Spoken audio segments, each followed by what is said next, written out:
और एक बड़ी खबर आपको बता दें, फांसी की सजा होगी आतंकी आरिज खान। बाटला हाउस एनकाउंटर मामले में बहुत बड़ी खबर ये, दोषी आरिज खान को फांसी की सजा होगी। आरिज खान जो वहां से भाग गया था, 2018 में गिरफ्तार किया गया, दोषी करार दिया गया था बाटला हाउस एनकाउंटर मामले में, और अब फांसी की सजा होगी। इंस्पेक्टर मोहन चंद शर्मा की शहादत हुई थी बाटला हाउस एनकाउंटर मामले में, और आज सुबह साकेत कोर्ट में सजा पर बहस, और अब फांसी की मांग, फांसी की सजा होगी। आतंकी आरिज खान को फांसी की सजा होगी, ये बड़ी खबर है। कुछ लोगों ने आंसू भी बहाए थे इसके लिए, बाटला हाउस एनकाउंटर मामले में कुछ लोगों ने आंसू भी बहाए थे, लेकिन अब फांसी की सजा होगी आतंकी आरिज खान को। बाटला house encounter, inspector Mohan Chand Sharma शहीद हुए थे, दिल्ली में सीरियल ब्लास्ट हुए थे।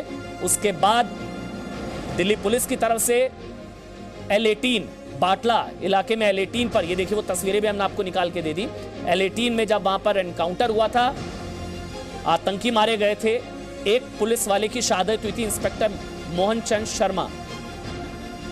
याद करिए, जब आतंकी की, मृत आतंकी की तस्वीर देखी थी, तब सलमान खुर्शीद ने कहा था कि सोनिया गांधी बहुत रोई थी, और आज तो सजा का ऐलान हो गया, और सजा का ऐलान भी छोटा मोटा नहीं, सीधे फांसी। आरिज खान को, आतंकी आरिज खान को फांसी की सजा होगी। जितेंद्र शर्मा इस वक्त हमारे साथ जुड़ चुके हैं। Jitendra, rarest of the rare, फांसी की सजा।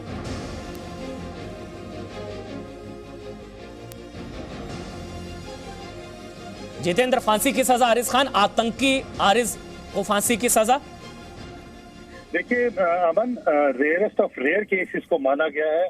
आरिज खान उर्फ जुनैद को साकेत की अदालत ने फांसी की सजा सुनाई है। इसका मतलब साफ है कि जिस तरह से 19 सितंबर 2008 को आरिज खान उर्फ जुनैद इंस्पेक्टर मोहन चंद शर्मा के ऊपर हमला करके और बाकी पुलिसकर्मियों के ऊपर हमला करके फरार हुआ था, और पुलिसकर्मियों पर हमला किया था, और उससे पहले भी वो आतंकी घटनाओं में शामिल रहा, तो इसे अदालत ने रेयरेस्ट ऑफ रेयर की कैटेगरी में रखा है। और यही दलील सरकारी वकील भी दे रहे थे कि जिस तरह की घटना इस आतंकी ने की है, ये कोई मामूली घटना नहीं है, समाज के लिए ये काफी खतरनाक बात है, और अगर ये बाहर रहता है या कम सजा इसे दी जाती है तो ये एक गलत संदेश जाएगा। और इस दलील को अदालत ने सही माना है, और आरिज खान उर्फ जुनैद को फांसी की सजा दी है रेयरेस्ट ऑफ रेयर केस मानते हुए। तो ये अपने आप में एक बड़ी बात है। और बाटला हाउस में ये जिस तरह से मामला आया है, क्योंकि इससे पहले जो दूसरा आरोपी था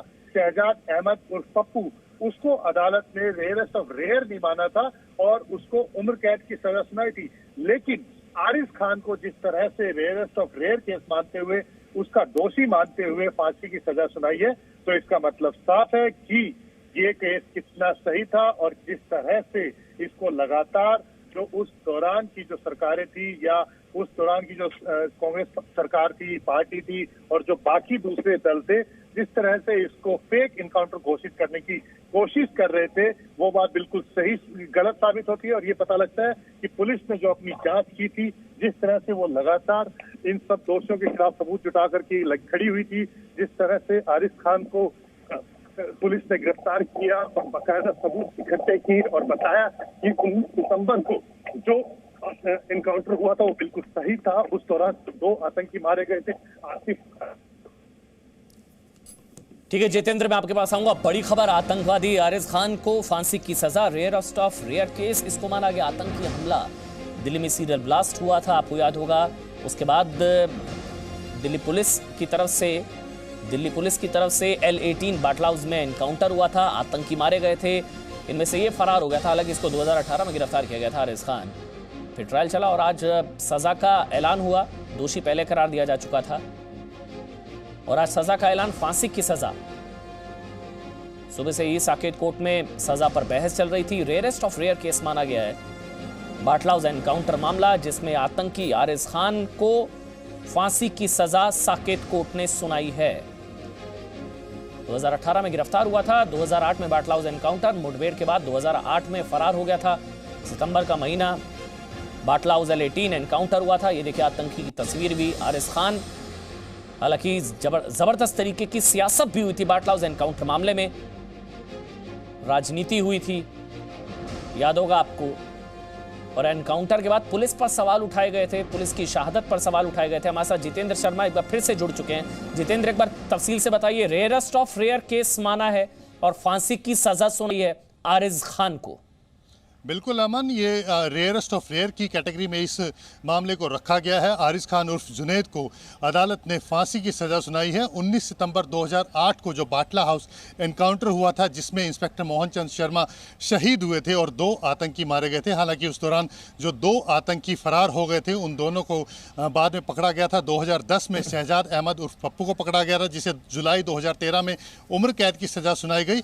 आरिज खान उर्फ जुनैद को फरवरी 2018 में गिरफ्तार किया गया था भारत नेपाल बॉर्डर के पास से, यूपी के पास बानपासा से, और उसे 8 मार्च को दोषी करार दिया गया था। और आज जब सजा के ऊपर बहस हुई थी, उसमें रेयरेस्ट ऑफ रेयर कैटेगरी के अंदर इसको माना गया है और फांसी की सजा सुनाई गई है। सरकारी वकील ने यही दलील दी थी कि जिस तरह से आरिज खान ने पुलिस कर्मियों के ऊपर गोली चलाई, इसमें इंस्पेक्टर मोहन चंद शर्मा शहीद हुए और इसे सुप्रीम कोर्ट, ये सरकारी वकील ने कोर्ट किया था बाकायदा बहस करते हुए, कि सुप्रीम कोर्ट ने भी इस बात को माना है कि अगर पुलिस कर्मियों की हत्या की जाती है तो ये एक सामान्य हत्या का मामला नहीं होता, बल्कि एक रेयरेस्ट ऑफ रेयर की श्रेणी में आने वाला मामला होता है। क्योंकि अगर पुलिस कर्मी के ऊपर वर्दी में अगर कोई है या पुलिस की नौकरी करते हुए, पुलिस का काम करते हुए अगर कोई वहां पर जा रहा है और उसके ऊपर आतंकी या कोई भी अपराधी हमला करता है, तो ये एक मामूली घटना नहीं होती। आरिज खान उर्फ जुनैद तो इंडियन मुजाहिदीन का एक आतंकी था, जिसने बम ब्लास्ट किए, जिसने ना सिर्फ दिल्ली के अंदर,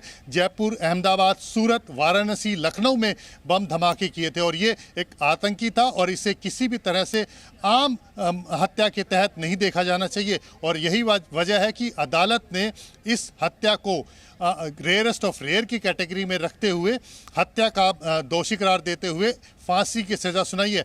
आरिज खान के बारे में अगर मैं आपको बताऊं अमन, तो आजमगढ़ मॉड्यूल का ये आतंकी है। 2005 में ये कह सकते हैं कि आतिफ अमीन, जो कि आजमगढ़ मॉड्यूल का सरगना था, क्योंकि 13 सितंबर 2008 को दिल्ली में बम धमाके हुए थे और इससे पहले लगातार देश के दूसरे हिस्सों में बम धमाके हो रहे थे। लेकिन इंडियन मुजाहिदीन के बारे में किसी को कोई जानकारी नहीं थी कि आखिर ऐसा कौन सा संगठन है जो देश के अंदर लगातार बम धमाके कर रहा है। लखनऊ में जब कोर्ट के अंदर धमाके किए गए थे नवंबर 2007 में, उस दौरान एक मेल भेजा गया था जिसमें बताया गया था कि इंडियन मुजाहिदीन ये बम धमाके कर रहा है। और उसके बाद जिस तरह से लखनऊ कोर्ट परिसर में बम धमाके हुए, वाराणसी में हुए और उसके बाद देश के दूसरे शहरों में हुए, तो उसके बाद इस बात की छानबीन करनी शुरू की गई थी कि आखिर कौन आतंकी संगठन है जो कि इंडियन मुजाहिदीन के नाम से बम धमाके कर रहा है।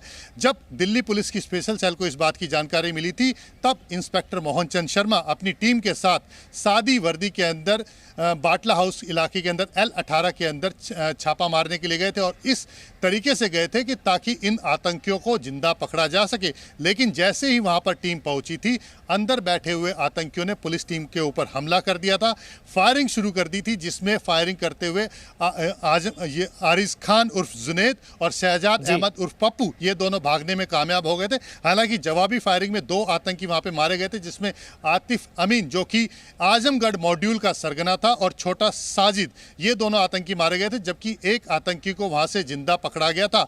उसके बाद इन दोनों आतंकियों की धरपकड़ की कोशिश की गई थी, जिसके बाद 2010 में शहजाद अहमद उर्फ पप्पू को पकड़ा गया और 2018 में आरिज खान उर्फ जुनैद को पकड़ा गया था। और ये दोनों इतने खतरनाक आतंकी थे अमन की लगातार एक के बाद एक धमाके किए जा रहे थे, लेकिन बावजूद इनकी किसी तरह की पहचान कहीं बाहर नहीं आ पा रही थी। खतरनाक आतंकी थे, लेकिन इन खतरनाक आतंकियों पर भी कुछ लोगों को इतनी सहानुभूति थी कि उनके आंसू निकल गए थे। आप सोचिए क्या होगा, क्योंकि आज तो फांसी की सजा सुना दी गई है आतंकी Ariz Khan. Presenting B News app available on Google Play and App Store. Download it now.